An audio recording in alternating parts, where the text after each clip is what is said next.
fellow ink drinkers, and welcome back to the Blind Girls Book Talk podcast.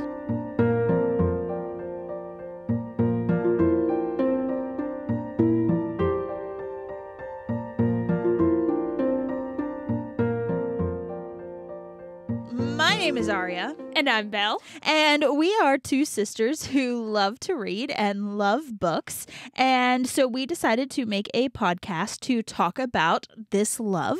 This podcast is a variety show. It spans a bunch of different topics. They can go from book theories to book reviews to book adaptation comparisons. The list goes on. But today we are actually talking about a book theory, and today's episode is actually a Pride and Prejudice theory, which for those of you who have read Pride and Prejudice or have heard about it, you probably are wondering, how in the world are they getting some sort of theory from this book? Well, the theory we're actually wanting to explore today is something that involves events that happen later on in the book. So slight spoiler warning ahead. But in the book, as we know, Lady Catherine, towards the end, she goes to tell Elizabeth that she knows that Darcy tried to propose to her and wants to know if it's true and essentially what's happening and that sort of thing. And she's very rude. Elizabeth takes it all in stride, but that's another kind of moment where I feel like it pushes Darcy and Elizabeth a bit closer together in its own weird way. So, Belle, being the foremost expert on Pride and Prejudice that you are. You make me sound like a scholar. Who would you think, or who is our lineup of possible suspects for who told Lady Catherine? Okay, so my thoughts, I kind of came up with 4 people who I think could have mentioned something like this to Lady Catherine. One being Darcy himself. Okay, who's next? The second, well, I'm going to put 2 together because they're married, and that's the Collinses. Yeah, Mr. Collins and Charlotte. Okay. So, I'm counting those 2 as one now. Okay. And then the last one is Caroline Bingley. Okay. Now, we'll go into who I think it could be a little bit later on, but we'll start with these guys first. So, what is your evidence, in your opinion, for Darcy? Okay, so why I think Darcy did it was I think he noticed a change in her once she came to Pemberley. Mm-hmm. And so telling Lady Catherine was his way of testing the waters because he knew his aunt would get so worked up and go to see her. Right. And then she'd, of course, tell what Elizabeth's reaction was. To him. So I think that was his way of testing the waters instead of proposing again and getting possibly rejected. Now, the only thing, that is a good theory, and I like it, but the only thing that I wonder about that was, wasn't he surprised that Lady Catherine went to see her when Elizabeth told him? He was kind of, but again, it's Darcy, and he just may not have known how to act. Okay, fair's fair. We can leave him on the suspect list. Now, what is your thoughts for the Collinses?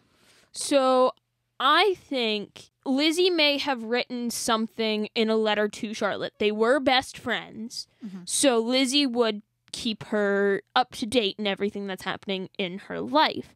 So, of course, she'd mention the, failed proposal that he originally gave her. She would mention her changed feeling towards him and so on.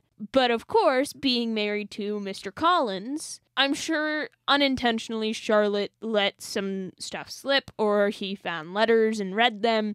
And then it wouldn't surprise me that to appease Lady Catherine, Collins would do it. So that's why I kind of count those 2 together.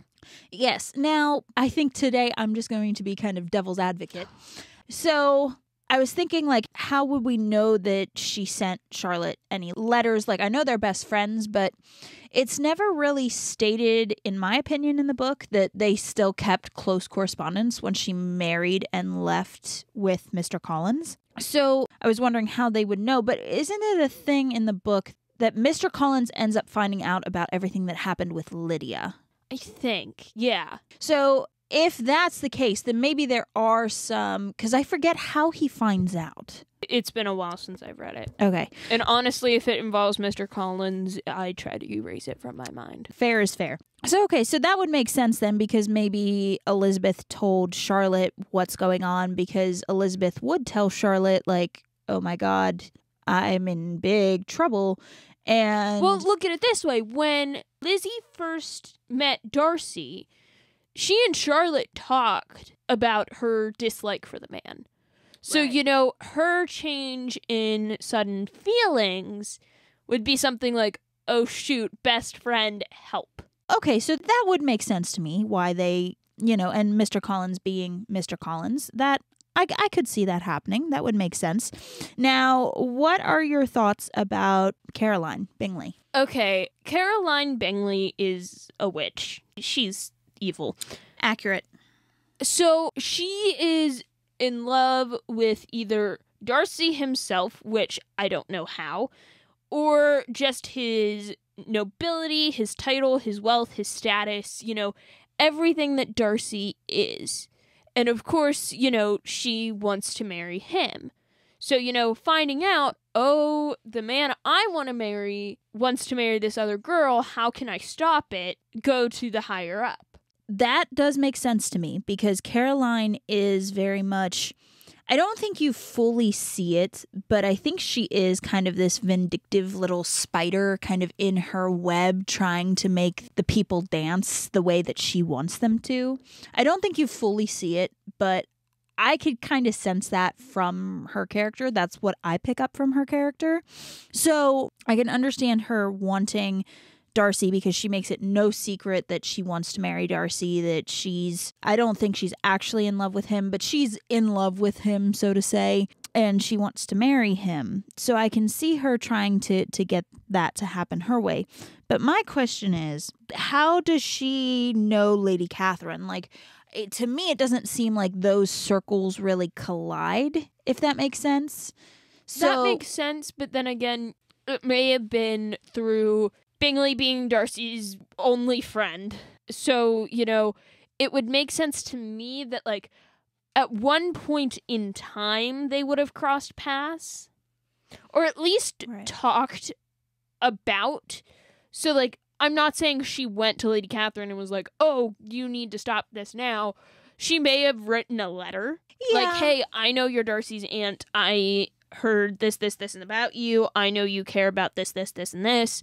Here's what's going on. Yeah, I could see that. I guess for me, because you never really see the Bingleys or Lady Catherine together in any way. Like, and I know that we're seeing like a very limited point of view, right? Because it's all from Elizabeth's point of view. Yes. But I guess for me, just not thinking of that connection, that would make her kind of low on my suspect list. But at the same time, considering who she is and like what kind of character she is, it wouldn't surprise me if she was the one who actually ended up telling Lady Catherine about the proposal and that sort of thing. How would she know, though? Because I don't know. Would Darcy tell Bingley, do you think? And would Bingley tell her then? Like, do you know what I mean? Well, let's put it this way. She kind of knew that Darcy liked Elizabeth. Mm-hmm. She knew that from the beginning, when the pair of fine eyes and blah, blah, blah. Yeah. That she knew that he liked her. She also knew that Lizzie did not like Darcy. Come to when they're all at Pemberley together. Was she there? Yes. Okay, I don't remember like them mentioning her at all. Yeah. Bingley, Darcy, they're all there. All right, carry on. She would have seen the whole, like, Lizzie really starting to fall for Darcy. Right, Would have freaked her out. And then she would have written her letter to Lady Catherine. Yep. And somehow gotten it there. Okay. Yep. All right, fair enough. I feel like out of them, so far, she's kind of the top suspect, in my opinion. Did you say 3? Yes. Okay.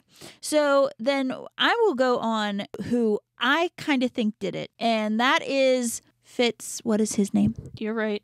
Fitzwilliam? Yeah. Because there's Colonel Fitzwilliam. Fitzwilliam? There's Fitzwilliam, Darcy. Yeah. And then there's Colonel Fitzwilliam. Colonel Darcy's Fitzwilliam. cousin. Okay, great. Colonel Fitzwilliam, because both of them, I know they both have Fitzwilliam in there, it always messes with my brain every single freaking time. But regardless, I think that Colonel Fitzwilliam might have inadvertently been the one to say something to Lady Catherine, because he knew that Elizabeth was starting to like Darcy. I think he could kind of see that. And I think he knew that Darcy really liked Elizabeth at that time. I feel like he might not have even known about the proposal. Fitzwilliam wasn't even around when she started liking him. But it was later on, though. But he wasn't there. Like, he never knew. Yeah, he did. No, he didn't. I thought he did. No, he didn't. Are you sure? Yeah. Are you 100% sure? The only time Fitzwilliam is in the book is when she's at Rosings. Yes. Yeah. Yes. Yeah. Yes. She didn't like him then. I thought she did. No. Oh. She didn't like him until she went to Beverly. Just crush my dreams, why don't you? I tried so hard. I was like, I want to contribute today. Guess what? I'm not contributing today. I mean, I can kind of see why you would think that. But at the same time, just with Fitzwilliam's character not really giving a crap about Lady Catherine. Does he, though? Yeah, he's the only one who, like, is pretty much, like, to Elizabeth, like, yeah, she's a witch. Well, yeah, but I mean, do you think he would just be like, oh, by the way, you might want to know this? No, because I think he'd enjoy it. Because Darcy is supposed to marry Catherine's daughter. He's technically betrothed to her. Yes. So, which is creepy, by the way. Again, this is in the I understand that, but it's still creepy. Anyway, I think that just by his character, I think he would just love to just sit back and watch Darcy show up engaged to Elizabeth just to watch the world burn around him. He's that type of character. Okay, fair's fair. I can understand that then. So then, at the end of the day, out of the three characters, I would say probably Caroline Bingley would be top suspect. I think she's top. Who would you say second then? Honestly, Darcy. Darcy himself. I'd see Darcy doing something like that. Because remember, he's an awkward thing and doesn't really understand. But he understands enough, though. Like, he's not obtuse about it, right? He knows mostly how to play the game, in the sense of the game being how to deal with kind of the aristocracy. In a sense, yes. So why would he do that? Why would he? Because he knows that would bring down the wrath of Lady Catherine when she heard, because of the whole betrothal thing. Yes, but he also knew Elizabeth and how strong she was. Well, is. So he knew that she could handle Lady Catherine. Yeah, but why would you do that to the person you supposedly love? I mean, why would he call her tolerable? But that was in the beginning, when he didn't really like her. I mean, Darcy does stupid stuff because Darcy, as much as he would like to know about people, let's be real here. He is a hermit and lives in Pemberley with his younger sister. He only has one friend who is Bingley. He's pretty much alone most of the time taking care of Pemberley. All right, fair's fair. I'll concede to it, even though I don't like it. But the thing is, though, for me, it would go Caroline, the Collinses, and then Darcy. That would be my order of who is most to least likely to have told anything to Lady Catherine. I would say that, but there's that chance that Darcy was just kind of like, yeah, that Elizabeth didn't write any of it to Charlotte. But then, Darcy is a lot smarter than everybody gives the man credit for. Oh, and that's what I said. He's not obtuse. He can play the game. He can play the game, and he can play it well when he needs to. But look at how he took the first failed proposal. He did not really take it well. Well, no, because that was the first time he ever really got told no, if you think about it. I mean... Am I wrong? I wouldn't say you're right, and I wouldn't say you're wrong. Well, okay, where else would he have been told no then in this circumstance? Because let's be real, Darcy was born to privilege, and he lived his life the way that he was supposed to. He was a good little boy. He got Pemberley and he got all the stuff and the things and the surrounding land. But isn't it said that his dad was pretty much a jerk? No, I don't remember that. I think that his dad pretty much. Well, because I thought that came from. No, that didn't come from Wickham. See, now his dad has never really talked about it. No, so you can't say that he had a good childhood because you don't know. Well, you don't know how he was raised. Yeah. But at the same time, considering where he is and how he is, at the end of the day, how could it have been that bad? Because, like, obviously, his parents cared enough about each other to have Georgiana. But look at the time. When you were of nobility, you were to create an heir and a spare. But if it's an heir and a spare, don't you try for 2 boys? Yeah, but you can't, like... She died right after she had Georgiana. Oh, did she? Yeah! I didn't know that. Oh my goodness. I don't remember that being a thing. Yeah, she, like, died not long... Like, after she had Georgiana, I forget if she, like, died during childbirth or got, like... really sick, but she died not long after Georgiana was born. So, to wrap up, probably the most likely to least likely then candidates for telling Lady Catherine. Caroline Bingley, number 1. Number 2, according to Belle, Darcy himself. And number 3 would be Mr. and Mrs. Collins. I feel like that's a pretty fair assumption, pretty fair guess. So, yeah. we'll go with it. I mean... At the end of the day, it is all fictional, but, you know, we had fun doing it. We had fun talking about it. Yeah, we had fun. That concludes today's episode of the Blind Girls Book Talk. We want to thank you, of course, for joining us today and for listening to us go on about this book theory. If you, of course, like what we're doing, like, comment, share, subscribe, follow, do all of those things if you would like. And if you don't like, that's cool too. We understand, but it really does help us to grow the show if you do such things. And next time we are going to be talking about book organization. All right. Well, we will see you guys next time. Bye. Bye.